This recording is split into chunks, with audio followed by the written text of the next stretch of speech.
noite, igreja. Paz seja com todos. Amém? Glória a Deus. Você está feliz? Eu estou feliz. Amém? Glória a Deus. Antes de ler o versículo de hoje, eu quero fazer uma pergunta para vocês. E eu vou dar... Não precisa me responder não. Responda para você mesmo. E eu vou dar 1 minuto para você pensar.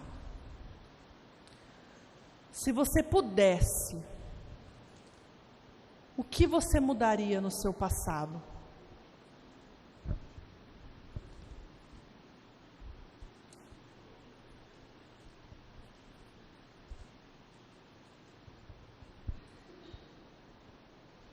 Eu vou responder o meu. Eu não mudaria nada. Sabe por quê, igreja? Eu acredito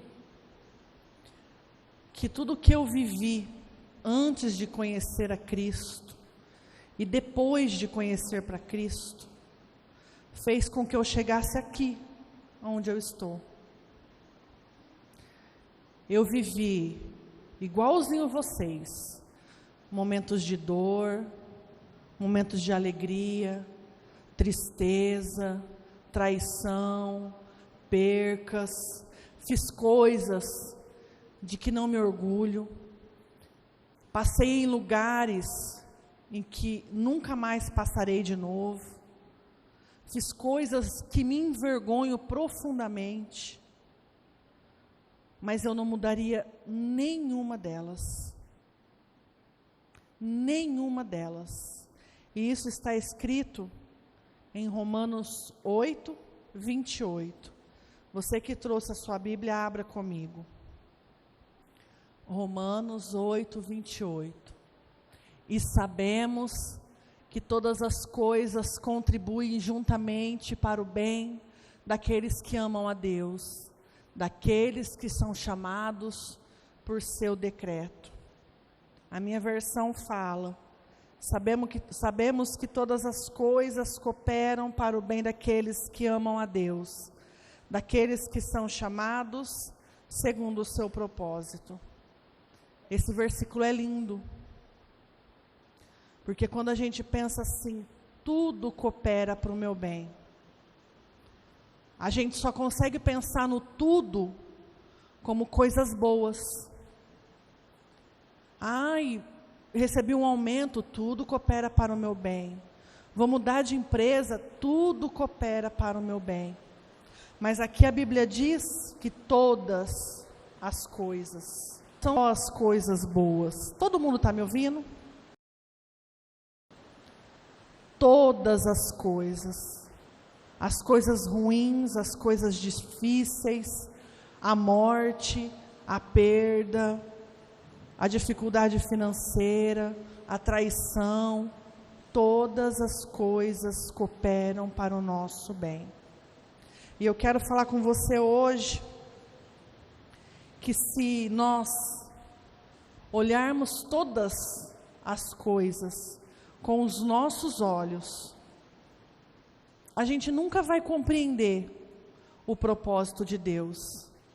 A gente vai ser sempre igual aquela ministração que eu fiz alguns meses atrás, daquele desenho que eu falei, do bichinho que só ficava lá, ó vida, ó céus. Porque tudo que acontecer, a gente vai falar, isso só acontece comigo. O que estava ruim piorou. Eu não consigo enxergar um lado bom de nada. Porque nós precisamos olhar para Ele, para que quando as coisas, todas as coisas acontecerem, nós tenhamos a sabedoria suficiente de entender que tudo coopera para o nosso bem. Amém? José, todos conhecem José. Alguns anos atrás aqui na igreja nós fizemos um mês ministrando sobre José. José era o filho favorito de Jacó. Era um sonhador. E quando ele foi falar para os seus irmãos dos sonhos deles, todo mundo se lembra dos sonhos de José? Eles amarravam os feixes, o feixe de José se levantava, os outros se curvavam.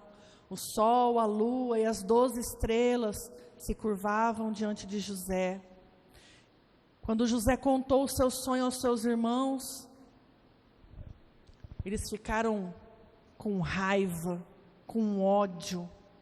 Onde já se viu esse menino achar que nós vamos nos curvar diante deles? E o que os irmãos de José fizeram? Armaram uma emboscada para que ele fosse morto. No meio dessa emboscada eles decidiram vender José. José se torna escravo. José é preso. Às vezes, eu sempre falo aqui, a gente não tem a dimensão da situação porque a gente só lê. A gente não se coloca no lugar. José, como filho favorito, deveria ter tudo de Jacó. A comida no prato para Jacó, a túnica de Jacó, um presente aqui para o Jacó, a melhor cama é a de Jacó. José, e daqui a pouco José se vê como escravo. É bacana ser escravo, igreja? É legal estar preso, sendo açoitado, trabalhando sem ter direito a comida, bebida, descanso. Só que o tempo passou, José se destacou e foi trabalhar no palácio, do lado do rei, de Faraó. José administra tudo. E chega um período que há fome, e os irmãos de José vão ao Egito. José reconhece seus irmãos, eles não. José fala para eles quem ele é. E os irmãos de José, com medo, escrevem uma carta pedindo para que, como se fosse Jacó, pedindo para que eles tivessem misericórdia dos seus irmãos. Vamos ler, igreja? Está lá em Gênesis, versículo 50. Do 15 ao 21. Gênesis 50.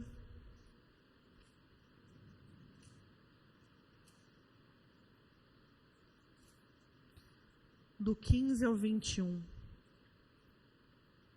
Vendo os irmãos de José que o seu pai já era morto, disseram: é o caso de José nos perseguir e nos retribuir certamente o mal que lhe fizemos. Portanto, mandaram dizer a José, teu pai ordenou antes da sua morte, dizendo: assim direis a José: perdoa, pois, a transgressão dos teus irmãos e os seus pecados, porque te fizeram mal. Agora, pois, te rogamos que perdoem as transgressões dos servos do Deus do teu pai. José chorou enquanto lhe falavam. Depois também vieram seus irmãos, prostraram-se diante dele e disseram: eis-nos aqui por teus servos. Respondeu-lhe José: não temais. Acaso estou eu no lugar de Deus? Vós, na verdade, intentaste o mal contra mim, porém Deus o tornou em bem, para fazer como vedes agora, que se conserve muita gente em vida. Não temais, pois eu vos sustentarei, a vós e a vossos filhos. Assim lhes consolou e lhes falou ao coração. Igreja, os irmãos de José acharam que esse tempo todo que José foi vendido, que dentro do coração dele ele maquinava o mal, que ele queria matar os seus irmãos, retribuir toda a maldade que ele sofreu, toda a dor que ele passou, quando na verdade José entendeu que tudo o que aconteceu foi por bem. Toda a dor que José passou, tinha um propósito. Todo o sofrimento de José foi para um bem maior. Nós acabamos de ler ali que a dor que ele viveu foi para aquele momento, para que muitas famílias fossem beneficiadas. Porque se José não estivesse lá, José não teria administrado a colheita, os grãos, o trigo, não teria poupado alimento, não teria de sobra para todo mundo que estava passando fome. Essa é a diferença entre José e nós. Eu tenho certeza absoluta, porque eu me coloco nesse nós. Se isso tivesse acontecido conosco, dentro do nosso coração, nós estaríamos procurando um jeito de nos vingar. Nós estaríamos maquinando mal contra quem nos feriu. É ou não é, igreja? Tomara que aquela pessoa perca tudo. Tomara que ele seja mandado embora. Tomara que ele arrume alguém que faça com ele o que ele fez comigo. Tomara que ele se estrepe, que ele se ferre. Nós pensamos assim. Nós esquecemos de Romanos. Tudo coopera para o bem. José teve a sabedoria de entender que havia no sofrimento dele um propósito. Que havia no sofrimento dele um motivo maior. Amém?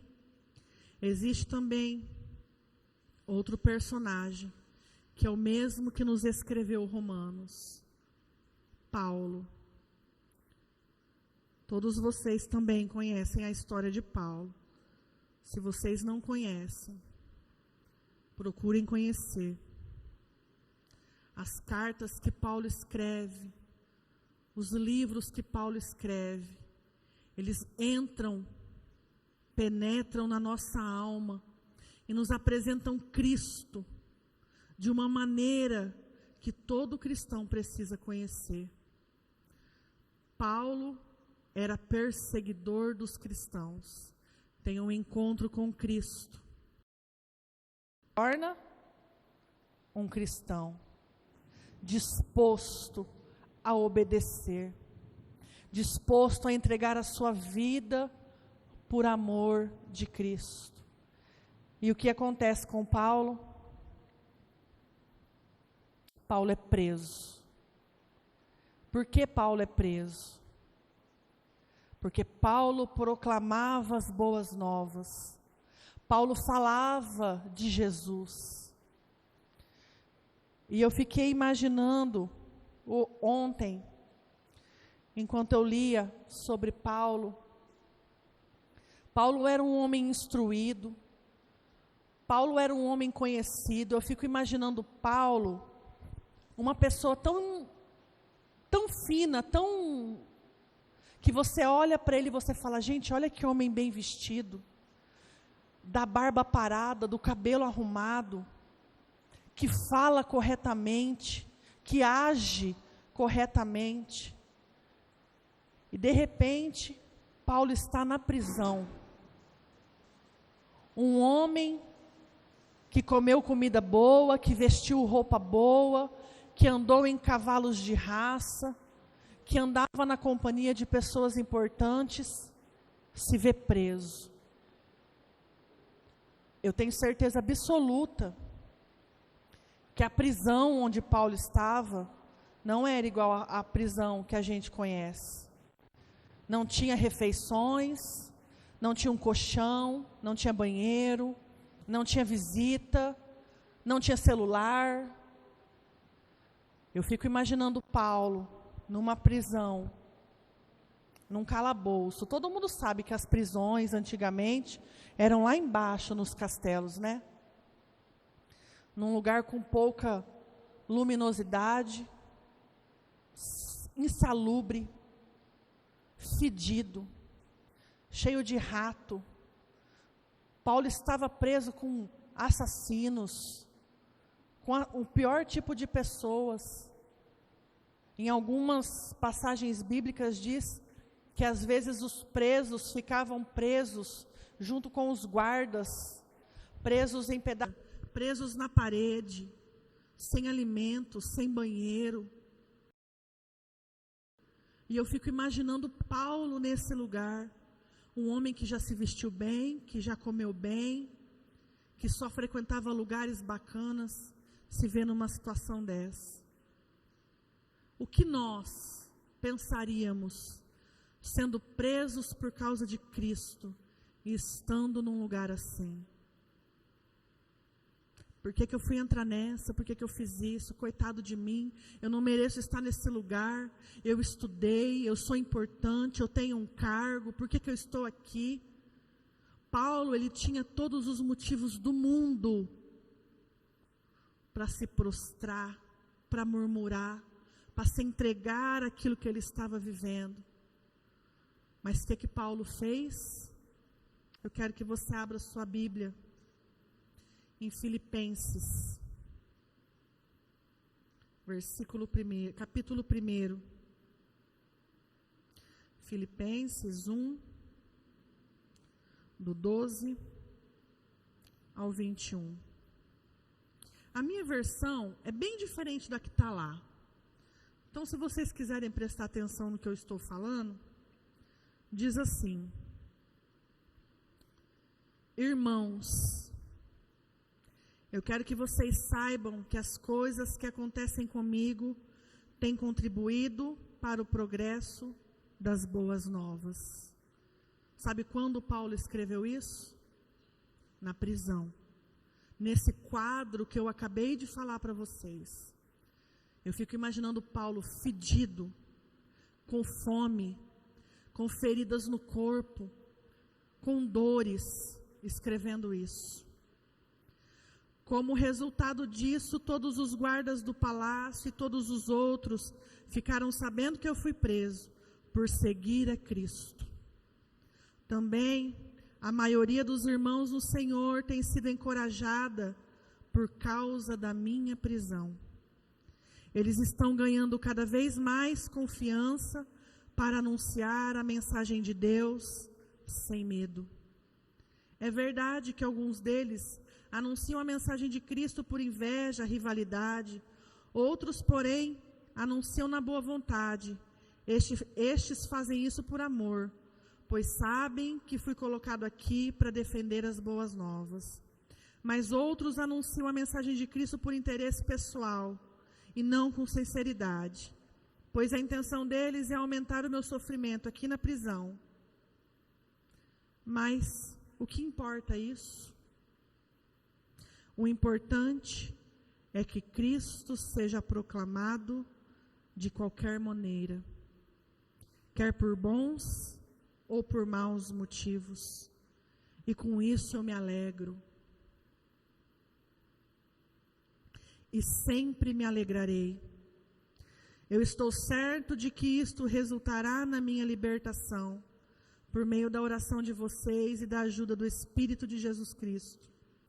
E isso está de acordo com o meu profundo desejo e a minha esperança de que em nada serei envergonhado, mas com toda coragem, agora e sempre, Cristo será honrado no meu corpo, tanto na minha vida como na minha morte. Porque para mim, viver é Cristo e morrer é lucro. Paulo entendeu que tudo coopera para o bem. Paulo entendeu que ele lá preso, privado da sua liberdade, aquilo para que ele foi chamado estava acontecendo, independente ou não da situação que ele estava. As boas novas estavam sendo anunciadas. Pessoas estavam se levantando para proclamar a Cristo. A palavra de Deus estava sendo anunciada, mesmo ele lá, preso. Mesmo ele lá, com dor, ferido, machucado, ele entendeu que a dor dele coopera para o bem. Ele entendeu que o sofrimento dele coopera para o bem. Diferente de nós, que quando sofremos, quando passamos por lutas, ficamos inventando desculpas e motivos. O diabo não quer me ver crescer. O diabo isso, o diabo aquilo, fulano tem inveja de mim. Irmãos, pare de ficar glorificando o diabo. Não dê esse mérito a ele. O diabo só faz aquilo que nós permitimos ele fazer. O diabo tem a liberdade que nós damos. Todas as coisas cooperam para o meu e para o teu bem. É muito difícil isso, igreja. É muito difícil quando você está sem nenhum real na carteira. Fura o pneu na tua moto, num dia de chuva. É difícil você olhar para a situação e glorificar a Deus. É difícil você abrir a geladeira com a criança do lado chorando, falando que está com fome, e não tem um pão, não tem uma banana, não tem um tomate. É difícil você falar, Deus, obrigado. É muito difícil. E eu não estou falando de uma coisa que eu nunca vivi. O pastor Júnior já cansou de falar aqui. Vezes que nós íamos trabalhar de moto na chuva, com uma capa só de chuva. Das vezes que acabou a gasolina da moto que o meu sogro emprestou para nós na rodovia. Lembra bem? À noite, nós dois cansados, acabou a gasolina. É difícil você olhar para essa situação e falar, como Jesus é lindo, obrigado, Deus. Eu sei que é difícil, mas o Senhor nesta noite nos convida a entender Romanos 8, 28. A tua dor coopera para o teu bem. O teu sofrimento coopera para o teu bem. A crise no teu casamento coopera para o teu bem. A falta momentânea de dinheiro na sua vida coopera para o teu bem. A enfermidade coopera para o teu bem, igreja. Aprenda que Ele é o dono de todas as coisas. E nós não estamos falando de nós estamos falando dEle. A vida não gira em torno de nós. O centro não somos nós, é Ele. Todas as coisas cooperam para o bem. Paulo entendeu que não importava o lugar que ele estivesse, não importava se ele tinha almoçado ou jantado, aquilo que ele queria, o propósito dele estava se cumprindo. Aquilo para que ele foi levantado estava se cumprindo. A palavra de Deus estava sendo anunciada. Paulo entendeu que quando a luta vem, e ela vai vir, ela nunca vai parar de vir, igreja. O que importa não é a maneira que nós a vemos, é a maneira como nós agimos. O que você tem feito quando o dia mal bate na sua porta? Qual atitude você tem tomado quando você é traído, enganado? O que você tem feito é a maneira com que nós enfrentamos a dificuldade que determina para onde nós vamos. É a maneira como nós vemos as coisas que vai nos guiar para a bênção, ou se nós vamos continuar vivendo dores, lutas, aflições. É aquilo que nós fazemos diante da dificuldade que vai determinar o nosso futuro, igreja. Mude a sua maneira de enxergar as coisas. Talvez hoje você está passando por um momento de luta. Todos nós passamos. Ninguém aqui está isento do dia mal. Acabei de falar isso. Mas olhe para Cristo. Olhe para Ele. Tente entender o que a situação que você tem enfrentado quer de você. O que eu tenho que fazer? Pergunte para o Senhor, Deus, o que eu tenho que fazer agora? Está difícil, está doendo, está machucando, eu estou chorando, eu não aguento mais, as minhas pernas não conseguem mais caminhar, o que eu devo fazer? Eu tenho que ficar parado, me lamentando e chorando? Ou eu tenho que segurar nas mãos do Senhor e prosseguir?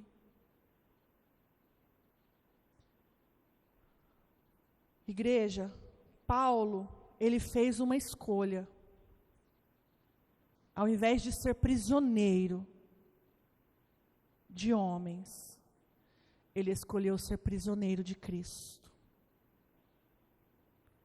Ele escolheu enxergar as mãos do Senhor agindo na vida dele. Como José era escravo, foi prisioneiro, foi enganado, foi humilhado, foi separado do seu pai, mas ele entendeu que o que ele vivia, o que ele passou, era Deus preparando ele para um momento melhor. Paulo entendeu que mesmo na prisão, privado da sua liberdade, ele entendeu que o propósito dele, que era proclamar as boas novas, estava se cumprindo. Você tem permitido o agir de Deus na tua vida? Você tem permitido Deus usar a tua vida? Porque quando nós passamos por dores, lutas, muito assim, constantes, a gente se pergunta, cadê Deus? Ele se esqueceu de mim? E eu quero te dizer que Ele não se esqueceu. Deus, Ele tem uma hora certa, um momento certo, uma maneira certa para trabalhar na minha e na tua vida. Deus age da maneira dEle, não da nossa. Deus faz aquilo que Ele sabe que é bom para mim e para você, não o que a gente acredita ser bom para nós. As cicatrizes de José, de Paulo, revelavam Cristo neles. E isso também tem que acontecer em nós.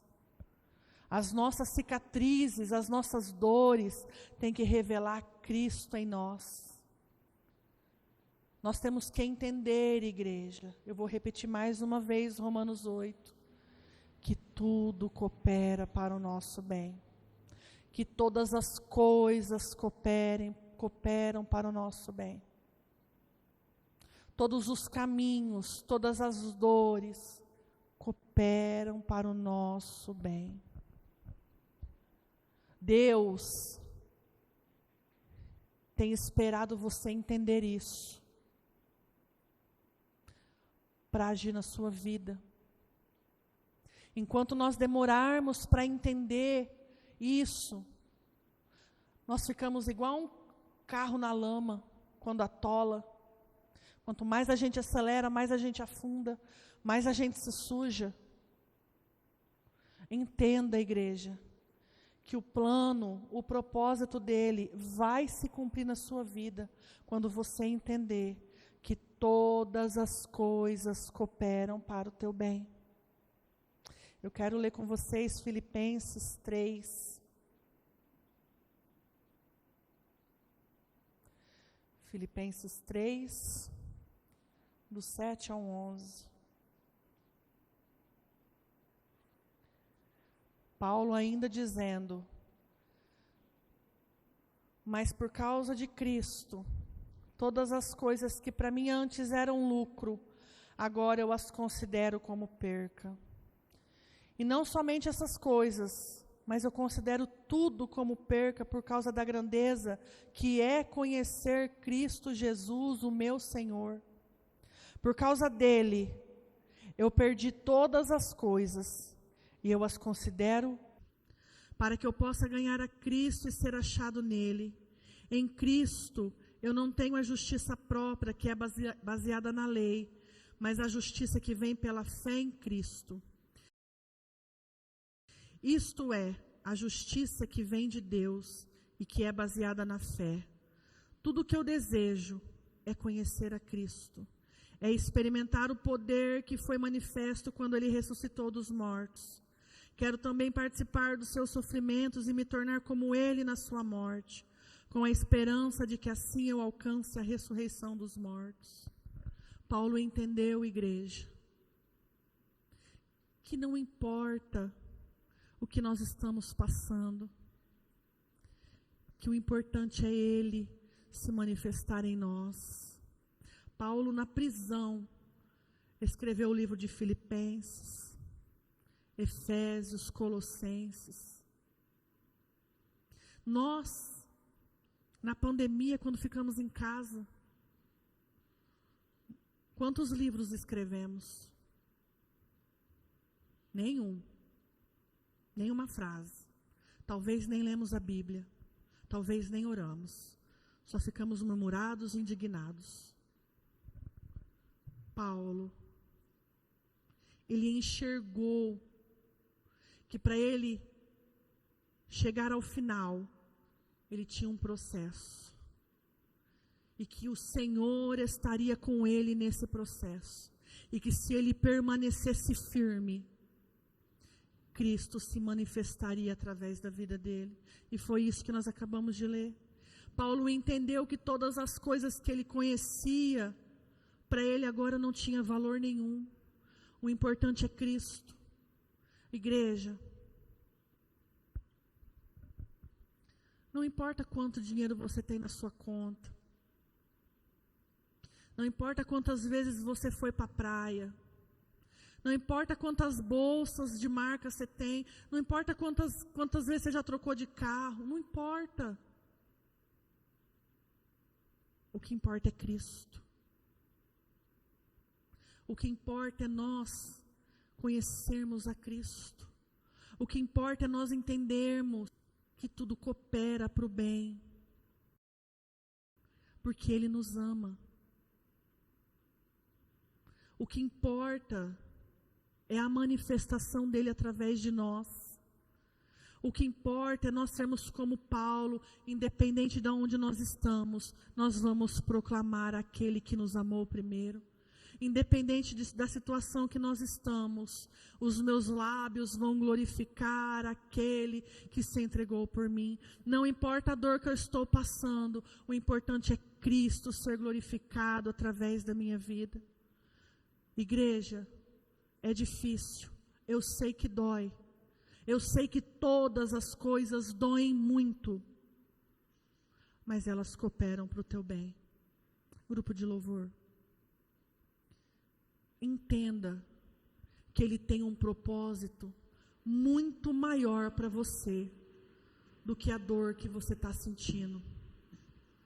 Ele tem um propósito muito maior para você do que a luta que você tem enfrentado e tudo o que você tem vivido coopera para o teu bem. No final, é para o teu bem. No final, é para o teu crescimento. No final, é para que o nome de Jesus seja glorificado através de você. Amém? Se coloque de pé agora.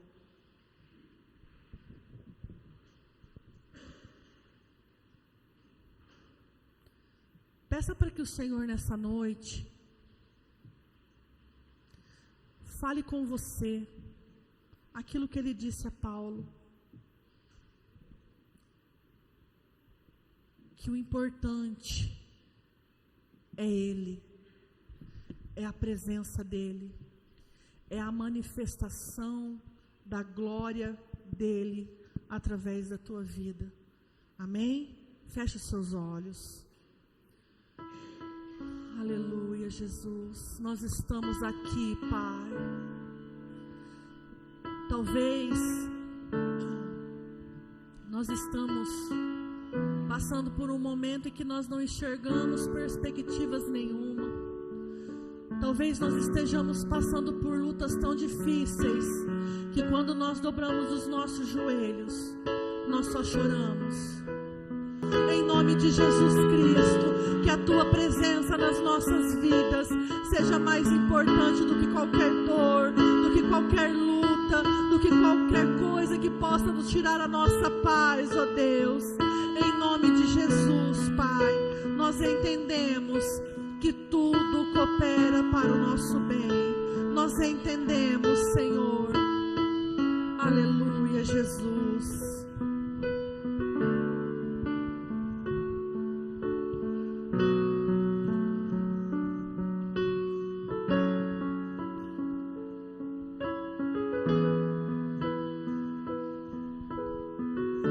Aleluia, Senhor. Graças te damos, Pai, pela oportunidade que nós temos. Estar na Tua presença, de viver as Tuas promessas e ouvir os Teus sinais. Ajuda-nos a Te sentir, ajuda-nos a Te ouvir, Senhor. Manifesta o Teu poder neste lugar, Jesus. Manifesta a Tua presença, Pai, e ajuda-nos a viver os Teus propósitos, Senhor. Capacita-me, Pai, a Te ouvir e Te obedecer. Capacita-me a Te sentir, Senhor, e estar diante da Tua presença, Pai. Ajuda-me a viver os Teus propósitos, Senhor. Ajuda-nos a ouvir a Tua voz neste lugar, Jesus. Manifesta o Teu poder, Pai. Manifesta a Tua vontade, Senhor. Manifesta o Teu querer. Aleluia. Glória a Deus. Porque eu recebi do Senhor este ensinamento que passei para vocês. O Senhor Jesus, na noite em que foi traído, tomou o pão e deu graças. Depois partiu o pão e disse: isto é o meu corpo que é entregue em favor de vocês. Façam isto em memória de mim. Assim também, depois do jantar, ele pegou o cálice e disse: este cálice é a nova aliança feita por Deus com o povo, aliança que é garantida pelo meu sangue. Cada vez que vocês beberem deste cálice, façam isso em memória de mim. De maneira que cada vez que vocês comem deste pão e bebem deste cálice, estão anunciando a morte do Senhor até que Ele venha. Por isso, aquele que comer do pão do Senhor e beber do cálice do Senhor, de modo que ofenda a honra do Senhor, está pecando contra o corpo e contra o sangue do Senhor. Portanto, que cada um examine-se a si mesmo, e então coma do pão e beba do cálice. Pois a pessoa que comer do pão e beber do cálice sem reconhecer que se trata do corpo do Senhor, estará sendo julgada ao comer e beber para o seu próprio castigo. E por isso que muitos de vocês estão doentes, fracos, e alguns já morreram. Amém?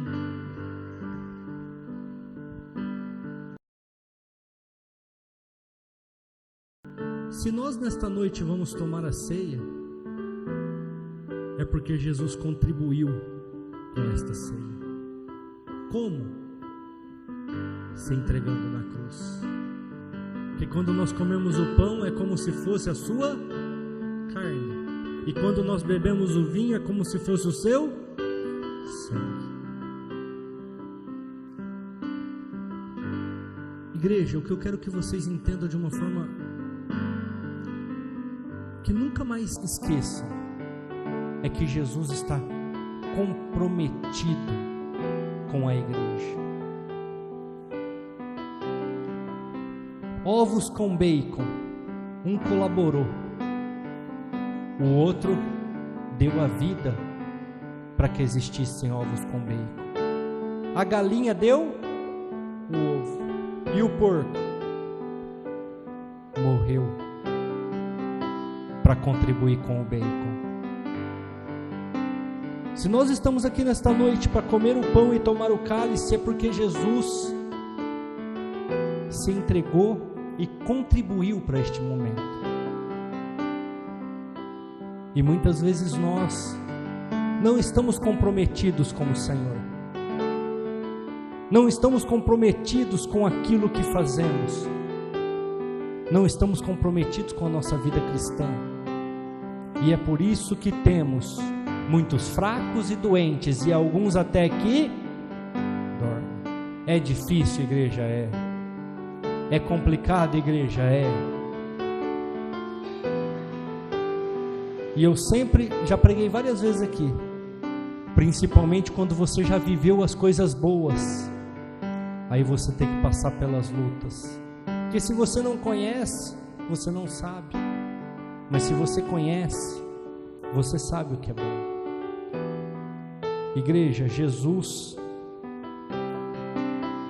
Ele se sacrificou para que nós estivéssemos aqui nesta noite, e Ele está pedindo para mim e para você algum sacrifício seu, meu, particular, e Ele está falando com cada um no seu coração.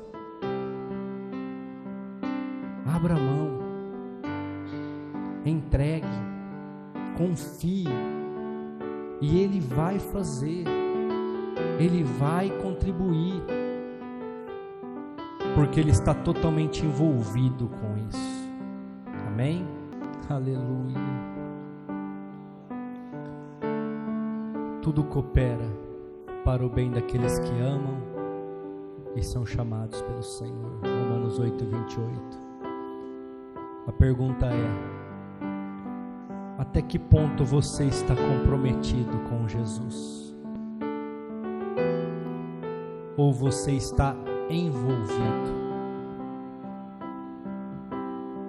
A igreja do século 21, segunda dispersação da graça, segundo as dispensações das igrejas de Apocalipse capítulo 1 até o capítulo 3, acredite que a igreja de Laodiceia, a igreja morna, a igreja que não tem compromisso, a igreja que não está comprometida, irmãos, a igreja que está envolvida. Eu estou envolvido na obra, mas eu não estou comprometido. Se eu tiver algo melhor para fazer, é até uma boa desculpa para mim falar para não estar no culto. Igreja, infelizmente, não de forma a denegrir, mas muitas pessoas dentro da igreja têm sido a galinha. Ela contribui com o ovo, mas não está comprometida, não se entrega. Poucos têm dado a vida por Jesus. E quando eu digo dar a vida, não é morrer não, igreja. Não é se sacrificar, se matando por Cristo, não, numa cruz, não. Sacrificar uma vontade,